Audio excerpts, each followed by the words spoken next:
A paz do Senhor Jesus, eu louvo a Deus pelo privilégio de, nesta hora, estar convosco para estudarmos mais uma lição do quarto trimestre de 2020. Hoje, em especial, a lição de número 2, sobre quem era Jó. Estamos estudando nesse trimestre a fragilidade humana e a soberania divina.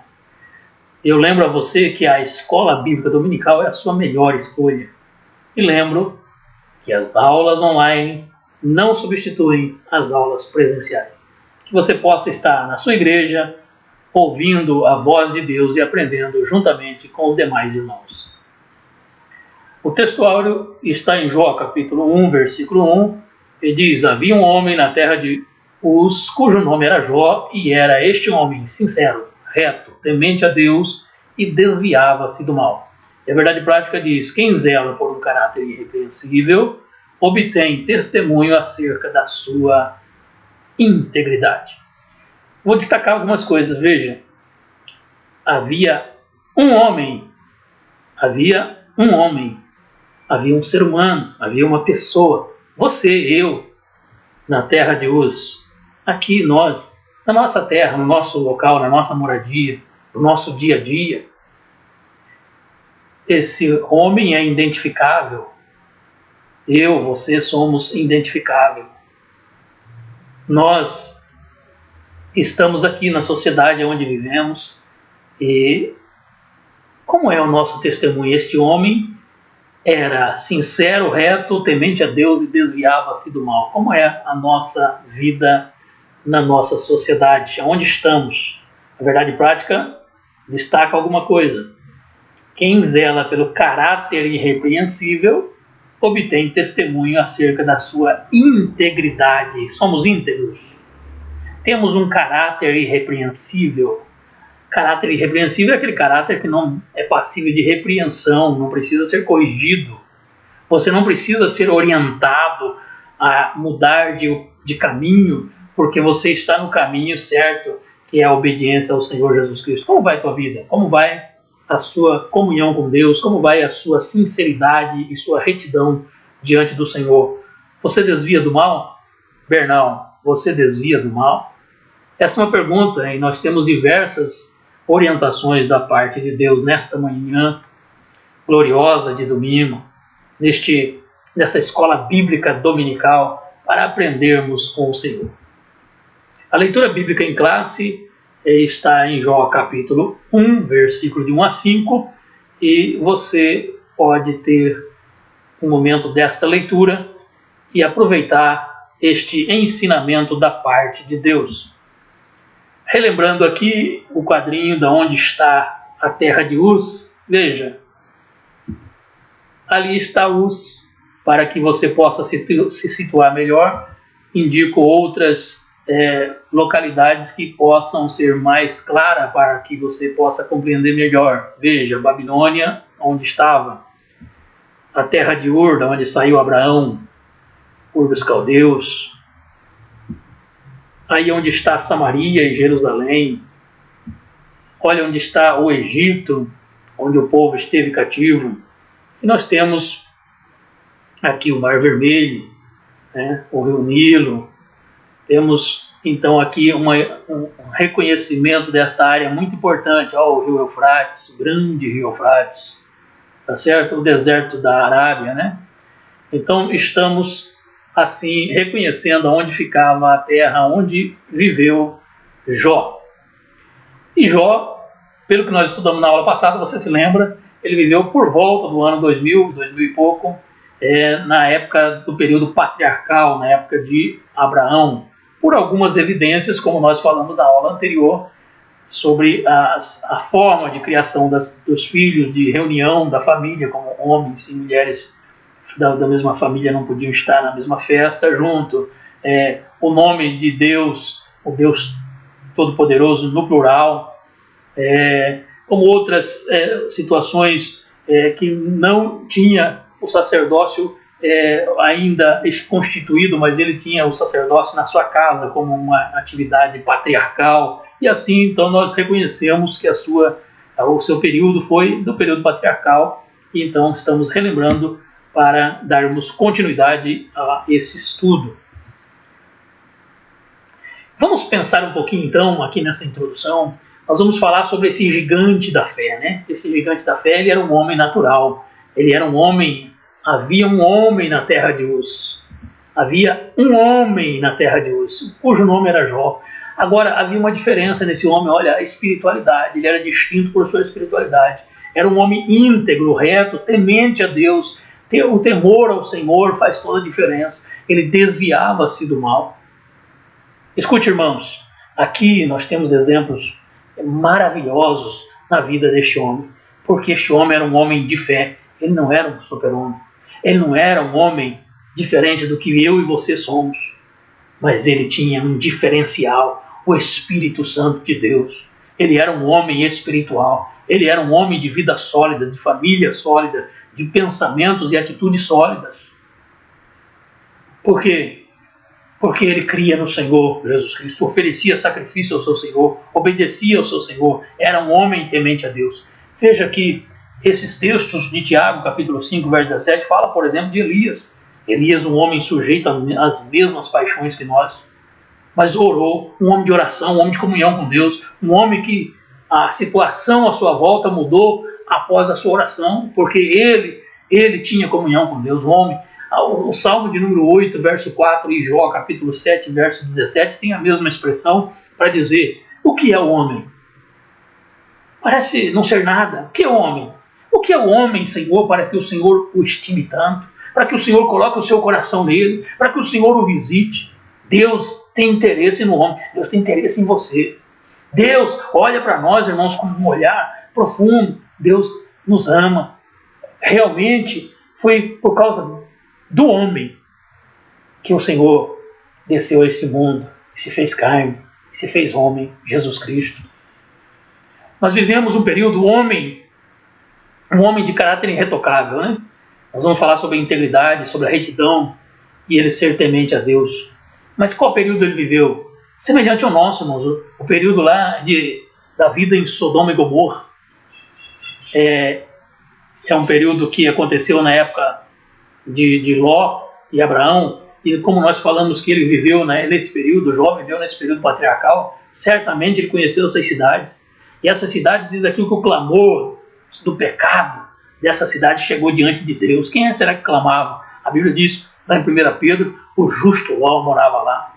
Ló certamente clamou. Jó morava em Uz, com certeza conheceu essas cidades e o pecado. Com certeza, na sua terra, como em Ur também, Abraão saiu do meio da sua parentela para fazer uma aliança com Deus. Com certeza, na terra de Uz, também havia dificuldades e o relativismo, né, como nós vivemos hoje, onde não se há a verdade absoluta, onde ninguém quer colocar uma direção, ninguém quer receber uma orientação, mas existe, tudo já está definido. Aonde? Em quem? Em Jesus. Ele diz, João capítulo 14, verso 6, eu sou o caminho. Você quer saber o caminho? É Jesus. Eu sou a verdade. Você quer saber qual é a verdade absoluta? Jesus. Eu sou a vida. Você quer ter vida e vida eterna? Jesus. Todas as respostas estão em Jesus, mas o povo prefere viver essa vida do relativismo, onde cada um faz o que quer, e quando você diz sobre a verdade, ele diz em relação a quê? Depende. Mas esse homem era um homem sincero, ou seja, um homem sem máscara, um homem sem fantasias, porque a máscara representa a persona, ou a palavra máscara vem de persona, onde se tem o personagem, né? Porque as máscaras constituíam um novo personagem, colocava e fazia com que aquela peça teatral, a pessoa se apresentaria com uma outra roupagem, a persona, ou seja, aquele que age, aquele que atua. Como é que nós estamos atuando? Como é que nós estamos atuando? Somos sinceros, ou seja, sem máscara, ou estamos atuando com uma máscara? Não somos a realidade, mas veja, o Senhor sonda os corações. Aqui nós temos versículos que vai falar da sinceridade. Sinceridade, um homem sincero, o próprio Deus dizendo, Jó é sincero, verso 8, Jó é sincero. Aqui questionado, você ainda retém a sua sinceridade? E aqui nos versos capítulo 27, verso 5 e 31, verso 6, ele diz: eu não me afastarei da minha sinceridade, ainda que as coisas aconteçam contrárias à vontade humana, mas eu sei que o meu Redentor vive, eu conheço o meu Deus, eu sei que eu tenho um Senhor e eu não vou afastar da sinceridade. O apóstolo Paulo, ele nos conclama aqui em Filipenses, capítulo de número 2, verso 14, quero falar para nós, veja, fazei todas as coisas sem murmurações, nem contenda, para que sejais irrepreensíveis e sinceros, filhos de Deus, inculpáveis em meio de uma geração corrompida e perversa, entre a qual resplandeceis como astros no mundo, retendo a palavra da vida, para que no dia de Cristo possa gloriar-me de que não tenha corrido nem trabalhado em vão. E ainda que seja oferecido por libação sobre o sacrifício e serviço da vossa fé, folgo e me regozijo com todos vós. Veja, ele diz, posso estar até sendo oferecido em libação, ou seja, estou sendo oferecido, sendo derramado nesta permanência da fé, em oferecimento ao Senhor. Estou me derretendo, estou me derramando na minha vida, mas eu permaneço firme. Ele diz, precisamos ser assim, irrepreensíveis no meio de uma geração corrompida e perversa. É comum as pessoas dizerem, todo mundo está fazendo, vou fazer também. Está todo mundo desviando isso ou desviando aquilo, também vou fazer. Ninguém age com sinceridade em relação a isso ou aquilo, também vou fazer. Não, você é servo de Deus. A geração é corrompida e perversa, o mundo é perdido, o mundo vai de mal a pior, jaz no maligno, diz a palavra, mas você não, você é servo de Deus. As trevas vão caindo sobre o mundo, mas a você vem a luz de Deus, resplandece a luz, brilha a vossa luz. A Bíblia diz que nós somos sal e luz. Como sal, nós temos um diferencial, vamos temperar, vamos trazer, vamos conservar esse mundo, ainda enquanto estamos aqui, com um pouquinho de sabor, porque estamos aqui representando o Senhor. Somos luz e temos que refletir aquilo que está em nós, Jesus. Aleluia. Que possamos ser assim, diferente no meio de uma geração corrompida e perversa. E se você está corrompido com essa geração, se você está diante dessa geração com as mesmas situações que eles, mude, porque o Senhor não te quer assim. Ele te quer livre, Ele te quer salvo, Ele te quer perdoado, Ele te quer diferente. Corrija a sua vida em Cristo Jesus. O que Deus vê? Deus vê o interior. Deus vê o exterior, mas Ele sabe o que está no interior. Deus vê o exterior e também o interior. Deus contempla nós por completo. Quando nós olhamos, e assim aconteceu lá na casa de Jessé, na escolha de Deus mandou escolher levantar um que seria um representante do reino. Aquele escolhido por Deus, quando se questionavam, Samuel olhava e dizia, está diante dos meus olhos aquele que o Senhor escolheu, porque ele olhava a aparência. Mas a palavra de Deus vem dizer assim, Samuel, eu não vejo como vê o homem. Eu olho o que está no coração. Davi foi escolhido, era o rejeitado na família. Davi foi escolhido, era aquele deixado de lado. Mas o Senhor olhou e disse, havia um homem que era segundo o coração de Deus. Aleluia. Sabe quem é ele? Davi. Davi era um homem que estava no propósito de Deus. Davi era um homem que estava na direção de Deus. Teve falhas, muitas. Teve erros, com certeza. Mas ele sabia chegar aos pés do Senhor e pedir perdão. Salmo 51 é um exemplo disso, onde ele se desmancha diante de Deus dizendo, pequei, contra ti somente pequei. Fiz o que os teus olhos parecem mal. Eu preciso de uma redenção, eu preciso de um Salvador, eu preciso de perdão, eu preciso de uma mudança na minha vida. Se você pecou, se você errou, se você caiu da graça, é tempo de voltar. Jesus te chama, Jesus te espera, Ele te ampara, Ele quer você de volta. Volte para o Senhor Jesus e tenha um coração segundo o coração de Deus. Ele examina o interior profundo. Ele conhece o homem na sua integridade, na sua sinceridade, no seu interior. Que possamos estar nas mãos do Senhor. Veja, Ezequiel capítulo 14, verso 14, cita 3 modelos de virtudes reconhecidas por Deus. Eu citei já Elias, mas Ezequiel cita Noé, Daniel e Jó, e fala deles que eles eram homens justos, eram homens retos, eram homens tementes a Deus, eram homens que deram testemunhos do Senhor, e os seus nomes estão registrados na palavra como exemplo a ser seguido. Que possamos ser assim. Temos atitudes que devemos tomar. Você quer andar em retidão? Esta palavra Septuaginta vai estar no final, a tradução aqui também temos novamente, o que significa, e você pode gravar o significado desta tradução bíblica. Eu quero falar para você da sua atitude. Procure apresentar diante de Deus como um homem aprovado, que não tem do que se envergonhar, que tem o manejo da palavra, que vive esta palavra santa, que maneja esta Bíblia com integridade, que vive o que está escrito nela, porque aqui contém a vida eterna. Aleluia. Examinais as Escrituras, porque cuidais ter nela a vida eterna.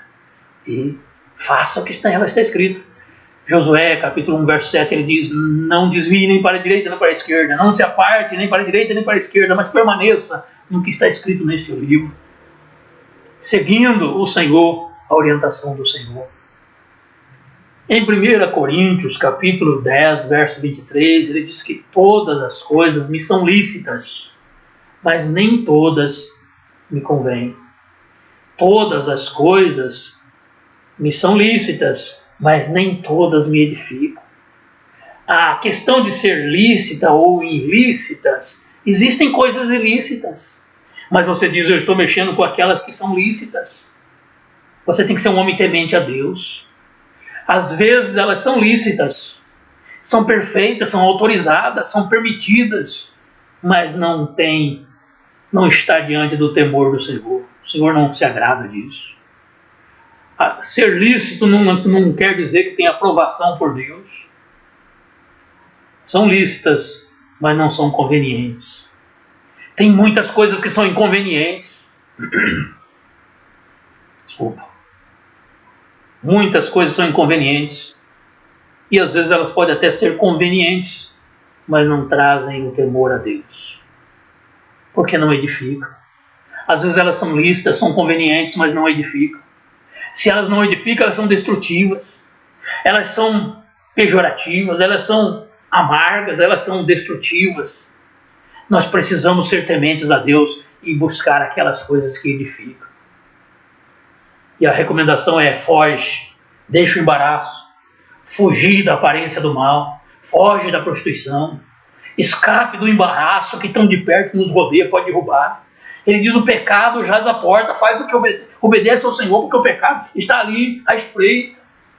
Seja um homem temente a Deus, seja um homem, porque o temor do Senhor é o princípio da sabedoria, é o temor do Senhor, é a prática da vida está no temor do Senhor. Provérbios capítulo 1, verso 7, 3, verso 7, 9, verso 10, 14, verso 16 e 16, verso 6, você pode ler, porque vai orientar o seu caminho, dar a solução que você precisa, que está no temor ao Senhor. Continuando, vamos falar agora do item 2, um homem sábio e próspero. Veja, prosperidade, quando nós falamos, nós lembramos do nosso período que vivemos, que é um período materialista. O materialismo é o apego aos bens materiais. O próprio Senhor Jesus conta uma história de um homem, olha aqui, ele arrazoava entre si. Ele dizia: eu tenho muito, eu vou fazer o seguinte, eu vou derrubar os meus celeiros, construir outros maiores, vou edificar, vou juntar, e vou dizer para minha alma: alma, come, bebe, folga, você tem para muitos anos. Mas ele disse nesse texto, veio uma voz dizendo assim: ô louco, esta noite te pedirão a tua alma e o que você tem preparado para quem será. Você já ouviu aquele jargão que dizia assim que um homem era pobre, mas muito pobre, que tudo que ele possuía era só dinheiro. Aqueles que só têm dinheiro, eles são pobres porque eles não têm vida com Deus. O dinheiro não é problema. O amor ao dinheiro é o problema. O apóstolo Paulo escreve a Timóteo dizendo que o amor do dinheiro é a raiz de toda espécie de males. O Senhor recomenda em Mateus 6 para ajuntar tesouros no céu, onde a traça e a ferrugem não consome, mas lá estará o teu coração, porque onde está o teu tesouro está o teu coração. Que a nossa vida, irmãos, o apóstolo, na verdade não sabemos, né, quem escreveu Hebreus, mas se atribui às vezes a Paulo. Então dizemos que Paulo tenha escrito que aqui nós temos uma vida passageira. Quando ele escreve aos Hebreus, o escritor aos Hebreus, vamos dizer assim, ele diz: aqui temos uma vida peregrina, nós passamos por um tempo aqui, mas não somos daqui. Vivemos aqui e não podemos ter apego aos bens materiais. Não são as coisas materiais que vão dizer o que somos. Quantas pessoas dizem: eu quero ser rico, porque aí as pessoas não vão mais pisar em mim, porque aí eu posso dormir em paz e descansar, porque aí eu posso ter uma vida tranquila. Nada disso, nem tranquilidade, nem sono e nem tampouco a diferença em relação às outras pessoas está por causa do que você tem, mas por causa do que você é.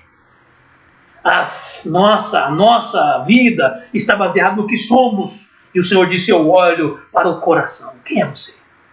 Quem era Jó? Havia na terra de Uz um homem chamado Jó. Pensa aí na sua terra, na sua cidade, na sua casa. Havia um homem aí? Tem um homem aí? E tem um homem aqui? Aqui tem um homem. Quem é esse homem? Quem é esse homem?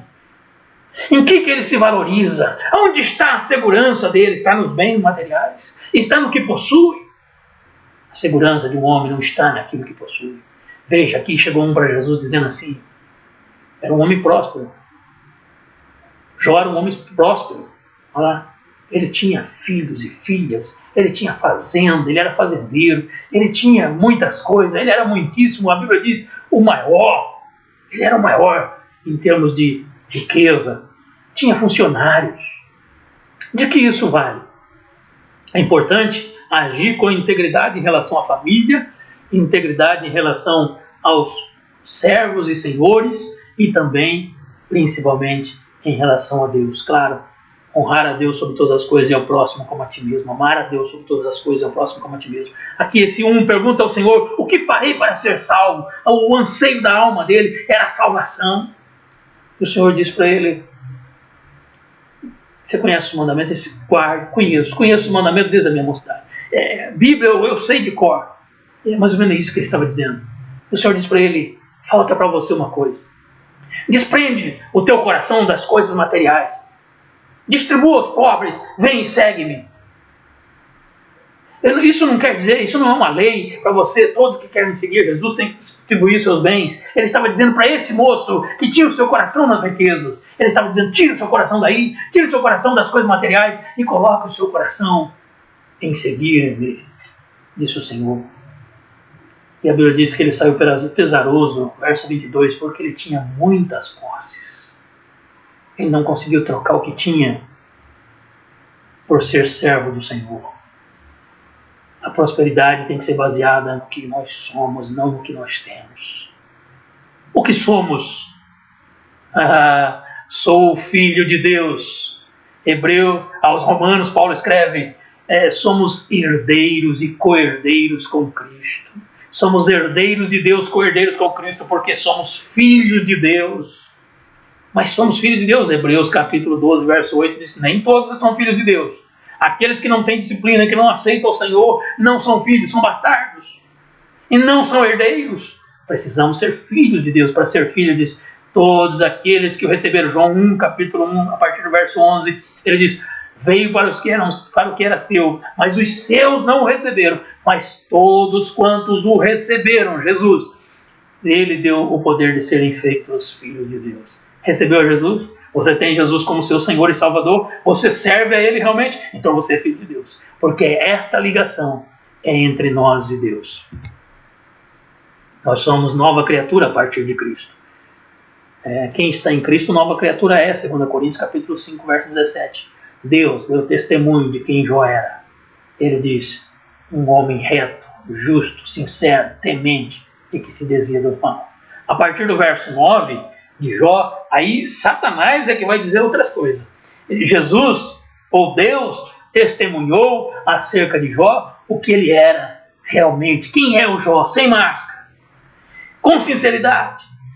Não é o personagem, não é a persona, mas sim o homem integral. Quem é ele? O Senhor disse, um homem reto, justo, que se desvia do mal. Mas Satanás começa uma acusação e diz, também, olha lá, porventura teme Jó a Deus debalde?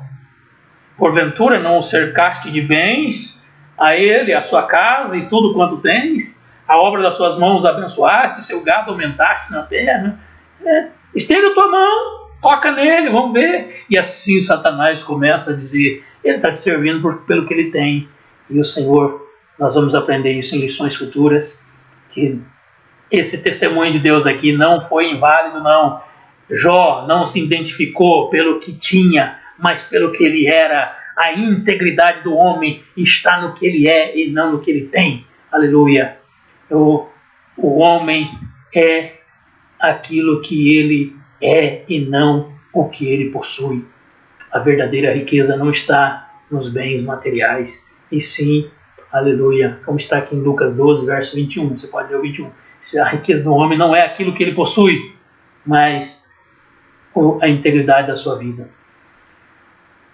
Um homem de profunda piedade, pessoal. Veja, situação de Jó, eu estou falando em cada um desses tópicos semelhante a nós. Quando eu disse materialismo, eu trouxe para a nossa época. Quando eu falo pós-modernismo, eu estou falando da nossa época. Jó viveu uma época que se reflete ou que pode ser comparado aos nossos dias em todos os segmentos. Hoje, falar em piedade é falar também na época em que ele viveu, em que Sodoma e Gomorra estava naquela situação pervertida. E a Bíblia diz como foi nos dias anteriores ao dilúvio, como foi nos dias de Sodoma e Gomorra, assim também será na vinda do Filho do Homem. Como foi naqueles dias terríveis, assim será hoje. O pós-modernismo não é nada diferente daquela época. Nós vivemos uma época de inversão de valores, de deturpação dos valores morais, éticos e religiosos. E nós temos um aviso. O apóstolo Paulo avisou a Timóteo, diz que você vai chegar lá, Timóteo, em Éfeso, e vai orientar os irmãos que nos últimos dias vai acontecer coisas terríveis. Vai vir homens amantes de si mesmos, avarentos, presunçosos, deturpadores de bens, que não amantes, amantes de si mesmo, não amam a Deus, homens sem afeto natural. Isso vai acontecer, está acontecendo aos nossos dias, é a pós-modernidade, os dias que nós vivemos são dias maus e terríveis. A Bíblia diz que havia um homem que se dedicava à família. Nesses dias, irmãos, nós permanecemos servindo ao Senhor. O casamento é monogâmico, é heterossexual e é indissolúvel. As nossas famílias são constituídas em Cristo. Foi o Senhor que nos deu a companheira, nos colocou ao lado de alguém para servir ao Senhor com integridade. Aleluia. A nossa família serve ao Senhor. Temos que ensinar, aqui de Efésios capítulo 5, verso 22, fala sobre a união do casal, e até Efésios capítulo 6, até do 1 ao 4, que vai falar sobre a criação dos filhos. Você leia, por favor, de Efésios capítulo 5, verso 22 a 6, verso 4, e olha, aqui traz recomendações para o casal sobre submissão, sobre união, sobre comportamento, sobre a criação dos filhos na doutrina e a demonstração do Senhor. Você tem que trazer aos seus filhos a doutrina, ao ensino do Senhor. Eu vou ver o que ele quer quando ele crescer. Não, você tem que ensinar e educar ele no caminho que deve andar. Ensine o menino no caminho que deve andar. E quando crescer, não se desviará dele, porque senão você será culpado de não ter ensinado o caminho da verdade. Não deixa o mundo ensinar, não. Ele era um homem de moral e piedade, um homem piedoso, um homem reto, aleluia. Quando eu falo da moralidade, da piedade deste homem, um homem que amparava, orava pelos seus filhos, intercedia pelos seus filhos, que oferecia holocausto para os seus filhos, fazia culto, seus filhos conheciam toda essa integridade, essa ação do seu pai em relação a Deus. Eles eram testemunha disso. Esse homem cria na redenção. Eu sei que o meu Redentor vive. Ele não conhecia Jesus como nós conhecemos hoje, mas ele já cria na redenção. Ele oferecia sacrifício sabendo, assim como Adão ensinou seus filhos Abel e Caim a oferecer sacrifício, eu também ofereço o sacrifício a Deus para a redenção. Um sangue inocente é derramado. Mudança aconteceu em sua vida. Quem está em Cristo, nova criatura é. Este homem era um homem diferente, era um homem mudado, era um homem que não compartilhava com as coisas daquela nação, daquela sociedade que vivia. Era um homem diferente. Por quê? Porque tinha Deus no coração. Quem tem Cristo é diferente. É um homem que vive a palavra.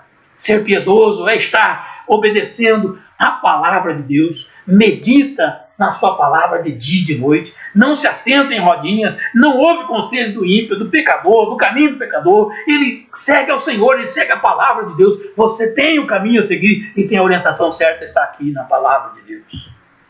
Aleluia. Estamos caminhando para o final. Veja a palavra que diz sobre essa piedade.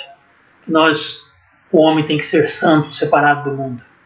Veja aqui o apóstolo Pedro, ele escreve a partir do capítulo 1, do verso 13 ao 16, ele diz: cingindo o lombo do vosso entendimento, seja sóbrio. Ele fala sobre sobriedade, para afastar do pecado e ser santo. Busque a santificação, seja santo, porque eu sou santo, diz o Senhor. Está nesse texto, você leia com bastante cuidado e o Senhor vai falar mais ao teu coração. A santificação é a separação do mundo. Nós temos um caminho a seguir, uma orientação de Deus. Você não pode permanecer no pecado. Você tem que estar separado deste mundo. Você não pode se envolver com este mundo. Sucedia que, decorrido o turno dos seus filhos, aqui dá a entender, não sei se é isso corretamente, mas fala o turno das festas dos seus filhos, do dia dos seus filhos, parece ser o aniversário de cada um, quando cada um tinha feito seus aniversários, parece ser isso.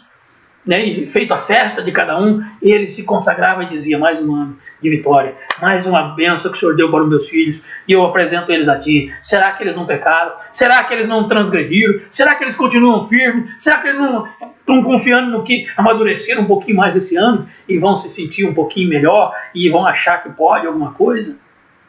E ele então, irmãos, aleluia, ele pede pelos seus filhos, ele busca a Deus pelos seus filhos, ele clama a Deus pelos seus filhos, ele intercede a Deus pelos seus filhos, ele invoca ao Senhor.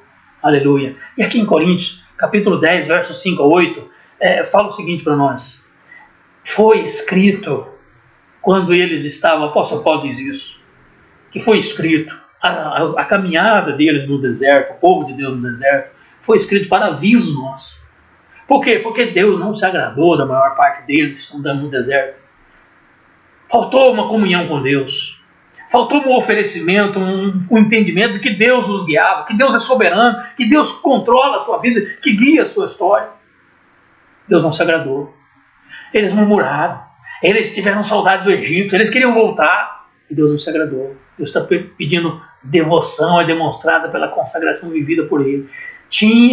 Diz aqui, ele santificava, o vocábulo português santificava, traduz o termo hebraico, kados, que possui o sentido de ser separado ou consagrado.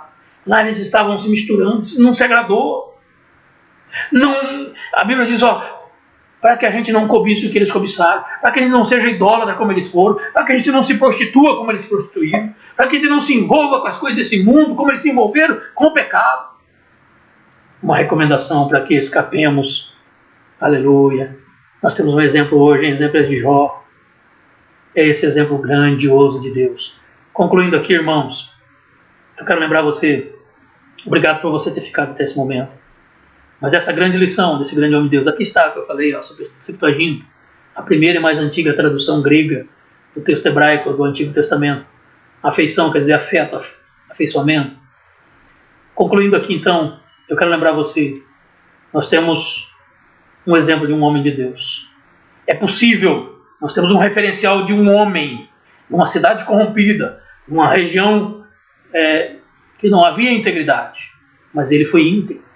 mas ele foi sincero, mas ele foi reto, mas ele continuou desviando do mal, mas ele, apesar da dificuldade, ainda manteve a sua integridade. Ele honrou o Senhor.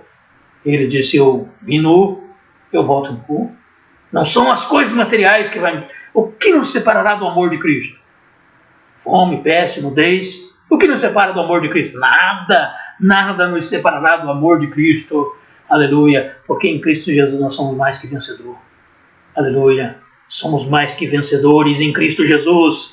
Um exemplo, diante de tantas tarefas que ele tinha, ele era administrador, gerenciava a fazenda, gerenciava a sua casa, os seus empregados, ele era sacerdote no seu lar, ele era pai, ele não negligenciou as tarefas de pai, de sacerdote, ele recebia visitas, os visitantes, como nós falamos na aula passada, ele não deixava passar a noite na rua, ele abrigava, ele era um homem aberto a receber as pessoas, eram conselheiros, as pessoas vinham para o seu aconselhamento, ele era um conselheiro, ele era um homem que era exemplo. Para ser conselheiro tem que ser exemplo. Veja que nós temos um referencial humano para dizer: é possível servir ao Senhor, ainda que as coisas estejam má e corrompidas. É importante olhar para o autor e consumador da nossa fé, Jesus Cristo, e andar desviando, deixando o pecado e embaraço e seguindo o Senhor com integridade na nossa alma. Que Deus te abençoe, que Deus abençoe a você e a sua família. Que você possa, na próxima aula, estar também de volta para aprendermos um pouquinho mais do Senhor. Convida mais alguém, indica este vídeo a outros, mas lembre, esta aula aqui não substitui a aula presencial. Se você não estiver impedido por saúde ou alguma outro impedimento de ir à igreja, por favor, não é por medo, seja temente ao Senhor. Vá à igreja, não tenha medo. O Senhor livra. O temor do Senhor é o princípio da sabedoria. E o temor do Senhor lança fora o medo. Prossigamos servindo ao Senhor. Que Deus nos abençoe. Veja, eu coloquei esse lembrete. O sucesso pode ser o maior, pode ser mais perigoso que o fracasso. O sucesso pode ser mais perigoso que o fracasso. Eu resumo assim esta lição. Porque muitas vezes a pessoa, conhecendo ou tendo alguma coisa na vida, ele acaba se esquecendo de Deus. E a Bíblia fala acerca disso, dizendo que é difícil um rico entrar no céu. Mas ele não está dizendo por causa dos bens em si, mas por causa do amor a essas coisas materiais. Ame a Deus, ame ao próximo e tenha uma vida espiritual em Cristo Jesus. Permaneçamos então mantendo a ordem e o progresso, aguardando Jesus voltar. Ele está voltando. Que Deus te abençoe. Até a próxima aula. A paz do Senhor.